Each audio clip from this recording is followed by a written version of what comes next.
Bom dia, sétimo ano. Como é que estão? Vamos lá para mais uma aulinha. Essas aulinhas abençoadas. Vamos lá, pegue o material de vocês, o livro, nosso livrinho mosaico. Abram na página 100.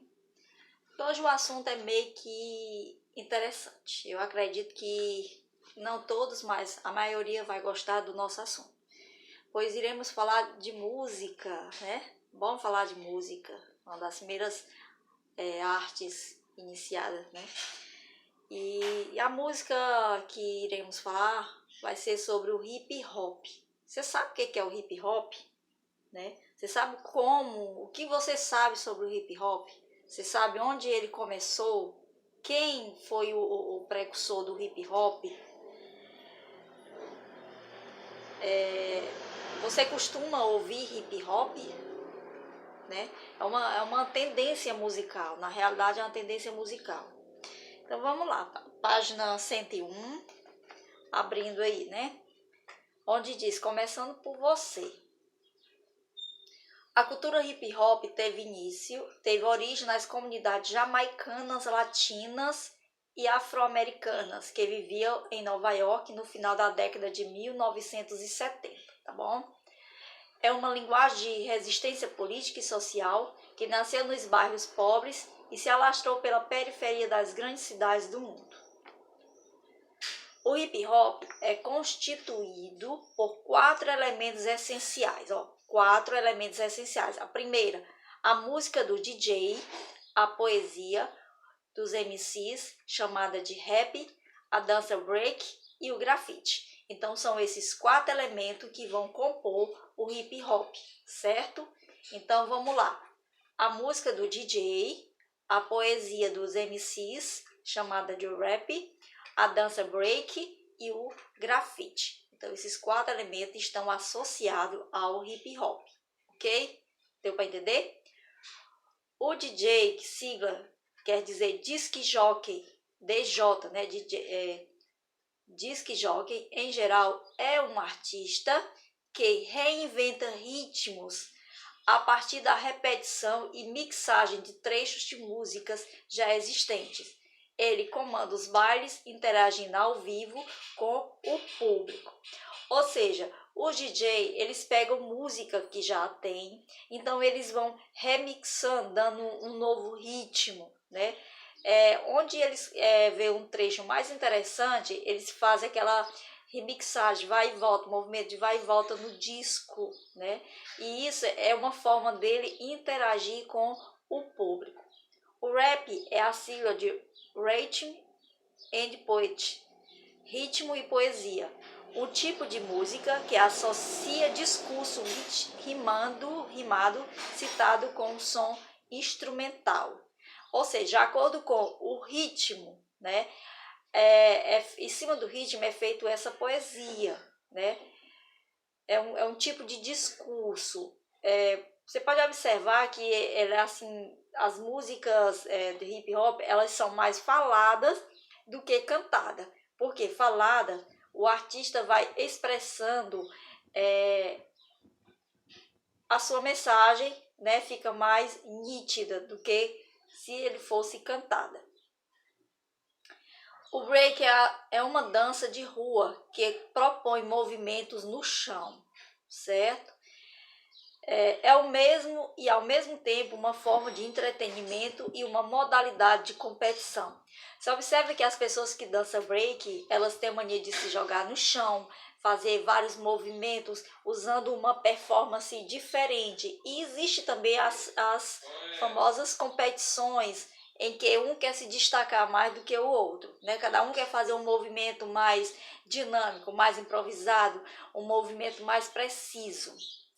O grafite é a pintura do muro, expressão visual característica das cidades que extrapolou o movimento hip hop e hoje é conhecida como street art ou arte de rua, certo? Aí aqui a gente vê até uma fotografia da pessoa de jovens dançando break, certo? Deu para entender um pouquinho aí sobre o grafite? Grafite é a pintura que geralmente vai nos muros, né? e isso vai dando um novo visual a Muros Frios. Aí na página seguinte, na 102, você vê a foto de um artista, olha só. Esse cara aqui, vamos ver. O nome dele é Afrika Bambaataa. Ele é um DJ norte-americano, considerado o pai do hip hop. Observe que ele tem todo um visual inusitado, certo? Aí ele nasceu em 1957, é um DJ norte-americano conhecido como o pai do hip hop. Nasceu e foi criado no bairro do Bronx, em Nova York.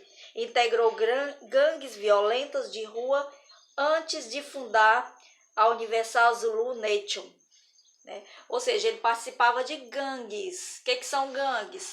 São grupos de adolescentes que vivem na função de proteger um determinado território. Tem no norte-americano são comuns essas gangues, onde jovens de classe baixa se juntam e uns defendem uns outros, dependendo do objetivo, né? Cada um tem um objetivo. A organização que se internacionalizou tem a missão de manter o hip hop vivo por meio do ensino e da prática de valores positivos, resumindo no lema. Aí eles têm um lema, é paz, união, amor e diversão. Então essas 4 palavrinhas, elas são a base das pessoas que dançam hip hop, né? Desse grupo, né? É o lema deles, paz, amor, união e diversão. O DJ é o autor da música Planet Rock, lançada em 1982, a primeira experiência de mixagem do funk e música eletrônica que deu origem ao ritmo electrofunk. Afrika Bambaataa defende que o quinto elemento do hip hop é o conhecimento. Lembrando que o primeiro é a música do DJ, o segundo a poesia, do rap, o terceiro a dança break, o quarto o grafite, né, que é a pintura. Como você imagina que o conhecimento se articula com o hip hop? Já que ele diz que para a África, ele diz que o quinto elemento do hip hop é o conhecimento. Mas onde está o conhecimento no hip hop? Né? Vamos passar adiante. Aí aqui nós temos a imagem das capas de um disco, né, de um CD. Essa imagem é a capa do disco Nada Como Um Dia Após o Outro, lançada em 2002 pelos Racionais MCs, um dos principais grupos de rap brasileiro que surgiu no final da década de 1980. O grupo é formado por Mano Brown, acho que todo mundo já ouviu falar dele, Ace Brown, Ed Rock e DJ KLJ. O rap nasceu na Jamaica, na década de 1960, quando começaram a ser usados carros de som, como os atuais trios elétricos hoje. Ou seja, para que o rap se tornasse famoso, então foi no mesmo período em que deu início aos famosos carros de som que hoje nós conhecemos como trios elétricos, que são aqueles grandes carros de som que geralmente são usados em carnavais, né? Onde os cantores, os blocos se apresentam em cima e o povão embaixo, tá bom? No Brasil, o hip hop surgiu em São Paulo e foi adotado por jovens da periferia das grandes cidades que, por meio do estilo musical, protesta contra o preconceito racial, a miséria e a exclusão. Vocês veem aqui que são 3 tipos de classes que mais protegem e que se incorporam ao hip hop. São as classes que eles sofrem preconceito racial, miséria e a exclusão. São jovens que se acham, são de classe, são pobres, na maioria são pretos e ainda se acham excluídos pela sociedade. Tá bom? Aí passando na página 104, tem uma imagem do cantor do rap paulistano Criolo, que é esse cara aqui, ó, o Criolo. E aí embaixo tem a letra de uma das músicas dele, né? Não existe amor em São Paulo. Aí eu queria que vocês lessem aí embaixo, né? Aí no livro de vocês. Aí bem no finalzinho da página 104 diz o seguinte: o paulistano Criolo, que nasceu em 1975, atua no hip hop desde 1989. Ele foi educador e um dos fundadores da rinha de MCs, tradicional duelo de rappers bons de improviso na zona sul de São Paulo. Vocês veem aqui que eles fazem duelo para ver quem é o melhor na questão do improviso. Pegam um determinado tema e aí começam a rimar, fazer a poesia em cima daquilo, tá bom? E há uma disputa. Se vocês quiserem ouvir a música, é a faixa 7 do CD que acompanha o livro, tá bom? Na página 105 tem o seguinte: MC Marechal, 1981, é o rap freestyle. Isto é, um poeta que tem a habilidade de fazer as rimas de improviso. Ele comanda um evento mensal que acontece no Rio de Janeiro, a Batalha do Conhecimento.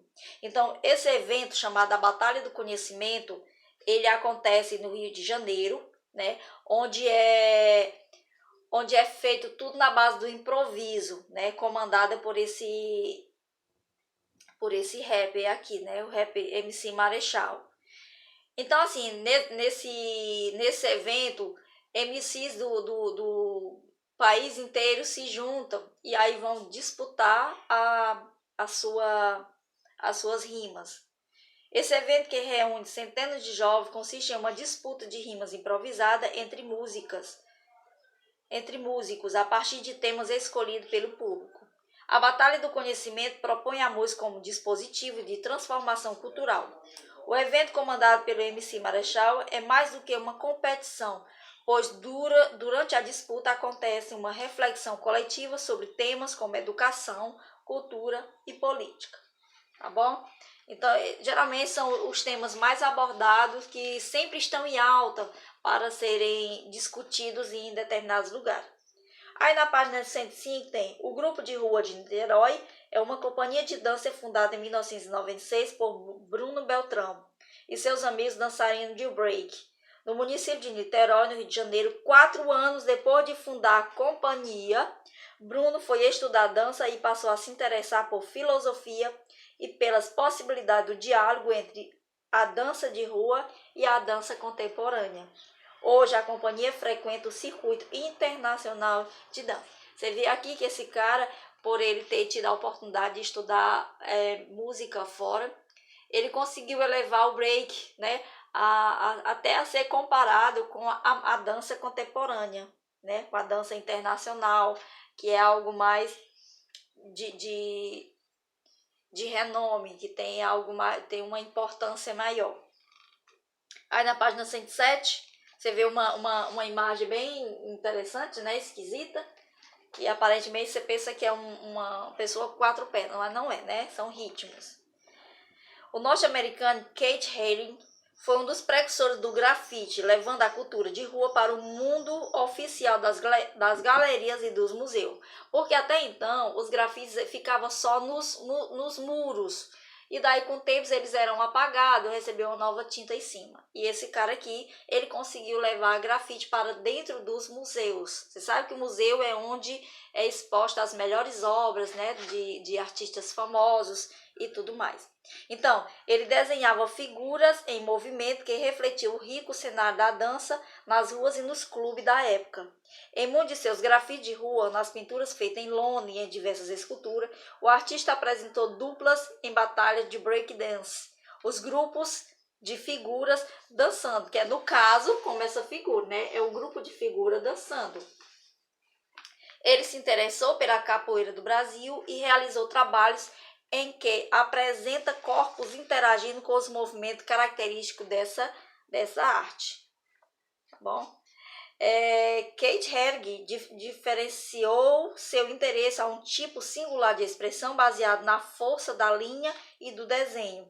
Em 1988, ele descobriu que tinha AIDS. Criou então uma fundação para apoiar organizações e programas de ajuda a portadores do vírus da AIDS. Nesse período, na década de 80, foi quando ficou mais explícita a questão da AIDS, né? Pessoas que tinham AIDS, que muitos morreram, e era uma coisa bem escondida. Mas já com alguns outros artistas que tiveram a coragem, a ousadia de chegar para o público, para os seus fãs, e dizer que tinha essa doença. Então, com a ajuda de Keith Haring, Então, ele criou uma fundação para ajudar pessoas portadoras.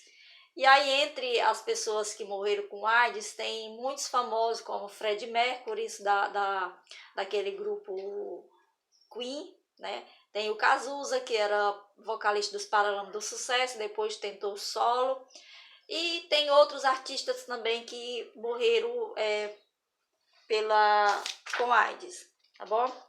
E depois disso, essa doença, na época, é como se fosse o Covid hoje, né? Todo mundo tinha medo de pegar, todo mundo ficava alvoroçado, mas só que ninguém se protegia como no caso da situação atual, tá bom? Mas aí acabou que vai vindo outras pandemias, outras doenças, e aquelas vão ficando mais que esquecidas. Não é que a AIDS tenha sido exterminada, ela não foi extinta ainda. Existem ainda casos de pessoas com AIDS ainda, até na nossa cidade tem, mas não é tão falada quanto no auge que ela veio na década de 80, tá bom? Aí na página 108 tem: o precursor do grafite em nosso país foi Alex Valauri, né? Alex Valauri, nasceu na Etiópia, ele era um etíope de origem italiana e radicado no Brasil. Trabalhava com a técnica de stencil e com grafite quando, no início da década de 80, foi estudar em Nova York. Alex Valauri, ele iniciou seus grafites com formas únicas, como uma bota preta, um peão, um telefone, um acrobata. Então, assim, ele usava figuras soltas, né, para criar os seus grafites. E daí ele ficou famoso com um grafite chamado A Rainha do Frango Assado, que por sinal é um grafite bem interessante. Vocês pesquisar no Google, vocês vão encontrar a imagem, né?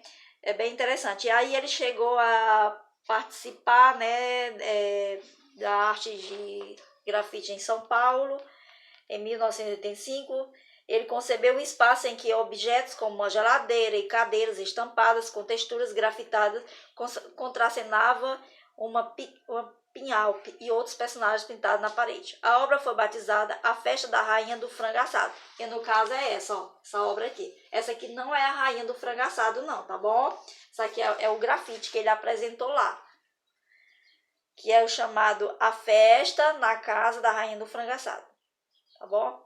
Aí, se você observar, você vai identificar vários elementos dentro desse grafite, como máscara, um tritão ali, um cavalo marinho, né, a bota, um caranguejo, máscara e várias outras coisas que ele utilizou para criar o seu grafite, ok? Aí na página 109 nesta página temos um mural realizado no bairro de Cambuci, em São Paulo, assinada pela dupla de grafiteiros paulistanos Gustavo e Otávio Pandolfo, conhecida como os Gêmeos. O grafite surgiu em Nova York no final dos anos 1970 e consistia basicamente em assinatura de jovens e de grupo de grafiteiros conhecido como CREU. Aos poucos, os artistas foram elaborando cada vez mais as marcas, escrevendo seu nome com letras entrelaçadas e sobrepostas, como objetos tridimensionais, com sombra, brilho, setas e outros elementos decorativos.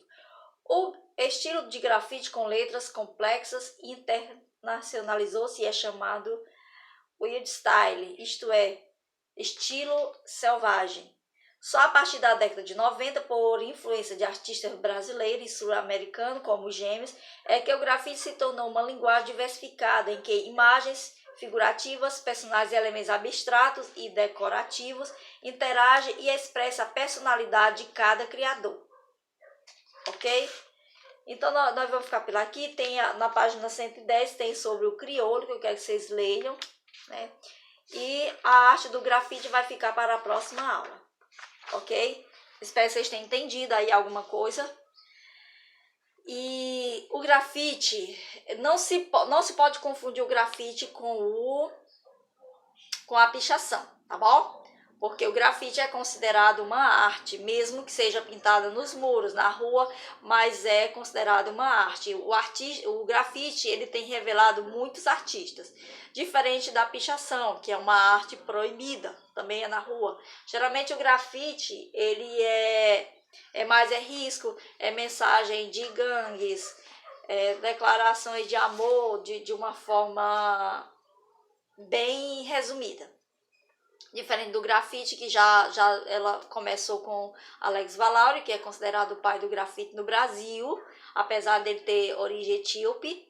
Mas ele começou o seu grafite colocando peças soltas, como a bota, a máscara, a acrobata e outras peças. Mas aos pouquinhos ele começou a incorporar, e aí apareceu os gêmeos, né, a dupla de irmãos, que começaram também a grafitar, e aí começaram a incorporar letras, né, palavras, números, e daí foi criando todo um cenário e deixando o grafite mais atrativo e mais interessante, tá bom? Ok? Ficamos por aqui e qualquer coisa pode chamar. Tchau!